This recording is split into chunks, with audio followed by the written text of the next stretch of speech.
کے رسول کے فرامین سے چڑے، جن کو پیار ہے اپنے ائمہ کے اقوال سے، جبکہ ائمہ نے بھی ان کے بارے میں اپنے فقرے صادر فرما دیے، سنا دیے ہیں۔ امام حسن بصری رحمۃ اللہ علیہ نے کہا کہ اللہ رب العالمین کے یہاں کوئی بھی عمل قبول نہیں ہو سکتا ہے، اسی طرح کسی بھی شخص کا کوئی قول، کوئی عمل اور اس کی نیت قبول نہیں ہو سکتی ہے جب تک کہ وہ اس کا قول، اس کا عمل اور اس کی نیت جناب محمد رسول اللہ صلی اللہ علیہ وسلم کی اتباع کے مطابق نہ ہو جائے۔ امام ابو حنیفہ علیہ الرحمہ نے خود فرمایا، میرا جو قول حدیث رسول کے خلاف ہو اسے ڈنکے کی چوٹ دیوار کے اوپر مار دو، اس لیے کہ میں حدیث رسول کے خلاف نہیں جا سکتا۔ امام مالک رحمۃ اللہ علیہ نے کہا، نبی کریم صلی اللہ علیہ وسلم کے زمانے میں، صحابہ کے زمانے میں جو چیزیں دین مانی جاتی تھیں، آج بھی وہی چیزیں دین مانی جائیں گی۔ دین کے اندر کسی قسم کی ملاوٹ نہیں کر سکتے، دین میں کسی قسم کی بڑھوتری نہیں کر سکتے، اور دین میں کسی طرح کی کوئی کمی نہیں کر سکتے۔ امام شافعی علیہ الرحمہ نے کہا کہ ایسے وہ تمام لوگ جو بدعتوں کا ارتکاب کرتے ہیں، میرا فتویٰ ان کے بارے میں ہے، ایسے تمام بدعتیوں کو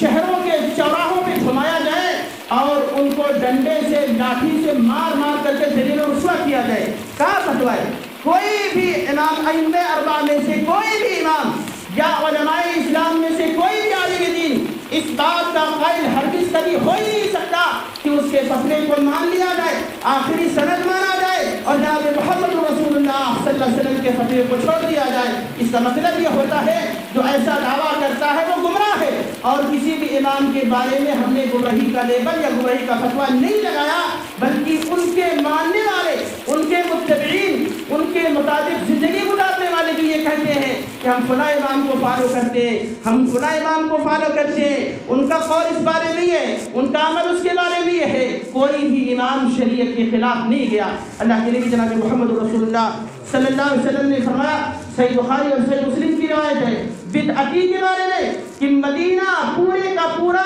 عیر سے لے کے سور تک حرم ہے۔ اب اس حرم کے اندر جو شخص بھی بدعت کا ارتکاب کرے گا یا کسی بدعتی کو پناہ دے گا، یہ جملہ کافی اہم ہے، نبی صلی اللہ علیہ وسلم کی حدیث کا جملہ ہے۔ کیا ہے جملہ؟ جو شخص کوئی بدعت کرے یا کسی بدعتی کو پناہ دے گا، اس کے اوپر اللہ کی لعنت ہے، فرشتوں کی لعنت ہے، اور یہ زمین پر بسنے والے تمام انسانوں کی لعنت ہے۔ اتنا نہیں، اللہ کے نبی صلی اللہ علیہ وسلم نے فرمایا کہ قیامت کے روز ایسے شخص کی کوئی بھی نیکی قبول نہیں کی جائے گی۔ دوسری حدیث پاک میں نبی کریم صلی اللہ علیہ وسلم نے فرمایا، آجوری شریعہ للعاجل، اس کے اندر روایت موجود ہے، امام البانی رحمۃ اللہ علیہ روایت کو کہتے ہیں کہ حسن ہے، یعنی صحیح ہے یہ روایت کیا ہے؟ فرمایا کہ جس شخص نے، کس نے فرمایا؟ اللہ کے رسول صلی اللہ علیہ وسلم نے، جس شخص نے کسی بدعتی کی تعظیم کی، اس کو عزت اور احترام دیا، تو گویا اس نے اسلام کے ایک رکن کو ڈھا دیا۔ جملہ اہم اس لیے ہے کہ بسا اوقات ہم معمولی سمجھتے ہیں، کسی بدعتی کے بارے میں گفتگو کرنا، اس کو پناہ دینا، اس کی عزت اور تکریم کرنا، اور معاملہ تو یہاں تک کہ بدعتی آپ چھوڑیے، اور پھر بات پلٹ کے وہی آتی ہے کہ نئی نسل کو ہمیں ضرورت ہے اسلام سے اچھی طرح سچی طرح انہیں واقف کرائیں۔ ہماری نئی نسلیں اللہ کی پناہ، اللہ بچائے، کفر اور الحاد، زندقیت کے دلدل میں پھنسنے سے پہلے اللہ رب العالمین ہمیں ہدایت دے،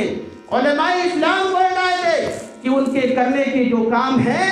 صحیح سمت میں جا کر کے وہ اپنے کام کریں، کیونکہ وہ دن دور نہیں ہے جب پورے ماحول کے اوپر الحاد کا دورہ ہوگا، لوگ اسلام سے مرتد شروع ہو رہے ہیں۔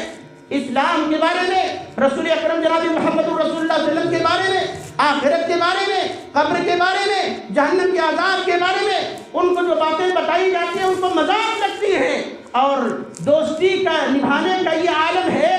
کہ رہے بدعتی تو بدعتیوں سے آگے جن کے بارے میں منع کرتی ہے شریعت کہ ان سے دوستی نبھانے کا کوئی نہ کوئی ضابطہ ہے، کوئی نہ کوئی قانون ہے، اسی قانون اور ضابطے کے دائرے میں رہ کر کے دوستی نبھاؤ۔ ایسا نہ ہو کہ ان کی دوستی کی چکر میں تم اپنی عاقبت کو، اپنی آخرت کو خراب کر لے جاؤ۔